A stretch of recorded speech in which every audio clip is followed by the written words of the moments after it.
Hey guys, आज हम class 6 geography का चैप्टर 2 पार्ट 2 करने जा रहे हैं, ग्लोब्स, लैटिट्यूड्स एंड लॉन्गिट्यूड्स। आपको याद होगा कि हमने आपको बताया था कि ये चैप्टर बहुत इंपॉर्टेंट है और इसलिए हमने इसको 4 ब्रॉड टॉपिक्स में डिवाइड किया है। इस चैप्टर के सारे पार्ट्स कंप्लीट करिएगा because it is a very important chapter, not just for class 6 but also for many competitive exams. पिछले पार्ट में हमने बेसिक्स, एक्सिस, इक्वेटर और लैटिट्यूड्स कंप्लीट कर लिया था और आज हम पढ़ने जा रहे हैं important latitudes and heat zones. As usual एकदम सिंपल फॉर्मेट में इस चैप्टर को पढ़ेंगे। So let's start. Important latitudes and heat zones. पिछले पार्ट में हमने 3 इंपॉर्टेंट लैटिट्यूड्स पढ़ लिए थे। Equator which is at 0 degrees, north pole मतलब 90 degrees north and south pole मतलब 90 डिग्रीज साउथ। इनके अलावा 4 और इंपॉर्टेंट लैटिट्यूड्स होते हैं। नॉर्दर्न हेमिस्फीयर में उनको कहते हैं ट्रॉपिक ऑफ कैंसर जिसकी लोकेशन है 23.5 डिग्री नॉर्थ, और आर्कटिक सर्कल जिसकी लोकेशन है 66.5 degree north. Similarly, southern hemisphere में Tropic of Capricorn at 23.5 degrees south and Antarctic Circle at 66.5 degrees south. तो दोनों हेमिस्फीयर्स में अगर आप लोकेशन की वैल्यू देखेंगे 23.5 एंड 66.5 तो वो दोनों सेम है, लेकिन डिग्री नॉर्थ और डिग्री साउथ चेंज हो रहा है और दोनों का नाम चेंज हो रहा है। सो ये हैं अर्थ के 7 important latitudes.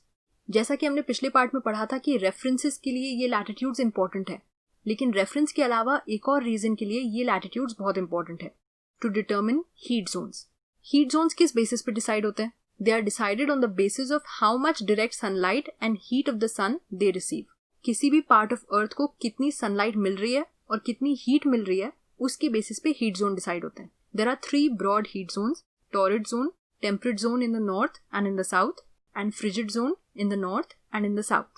Torrid zone lies between the Tropic of Cancer and the Tropic of Capricorn. तो इसका मतलब अगर हम वैल्यू टर्म्स में बोलें तो 23.5 डिग्री नॉर्थ से लेके 23.5 डिग्री साउथ तक टॉरिड जोन होता है। ये जोन इसलिए इंपॉर्टेंट है क्योंकि इसके बीच की हर latitude, every latitude in between these 2 latitudes has the midday sun directly overhead at least once a year. इस स्टेटमेंट का मतलब क्या है?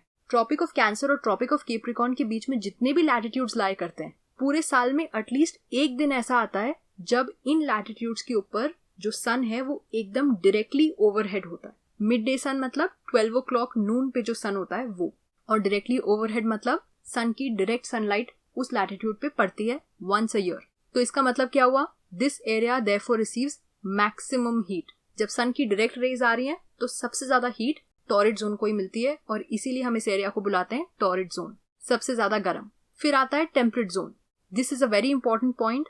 The sun never shines overhead on any latitude beyond the Tropic of Cancer and the Tropic of Capricorn. मतलब Tropic of Cancer और Tropic of Capricorn के आगे जो भी latitudes lie करते हैं उन पे sun कभी भी directly overhead नहीं आता है। इनको कभी भी direct sunlight नहीं मिलती है। The angle of the sun's rays goes on decreasing towards the pole. जैसे जैसे हम इक्वेटर से पोल की तरफ जाते हैं वैसे वैसे sun की जो रेज हैं वो slanting होती जाती है, उनका एंगल डिक्रीज करने लगता है। इसीलिए इस एरिया को मॉडरेट टेम्परेचर्स मिलते हैं, मतलब बहुत ज्यादा हीट भी नहीं मिलती लेकिन बहुत ठंडा भी नहीं होता। नॉर्थ में the temperate zone lies between the tropic of cancer and the arctic circle, और साउथ में it lies between the tropic of capricorn and the antarctic circle. और लास्ट में आता है फ्रिजिड जोन। ये तो आपको नाम से ही समझ में आ रहा होगा। The sun does not rise much above the horizon. यहाँ पे सनलाइट ज्यादा मिलती ही नहीं है। सन की रेज हमेशा स्लांटिंग होती है यहाँ पे और बहुत ही कम हीट प्रोवाइड करती है, इसीलिए ये वाला रीजन सबसे ज्यादा ठंडा होता है। It's very cold. और फ्रिजिड जोन कहाँ पे लाई करता है? आर्कटिक सर्कल से नॉर्थ पोल तक इन द नॉर्दर्न हेमिस्फीयर और एंटार्क्टिक सर्कल से साउथ पोल तक इन द सदर्न हेमिस्फीयर। तो वैल्यू टर्म्स में फिर से क्या हो गया?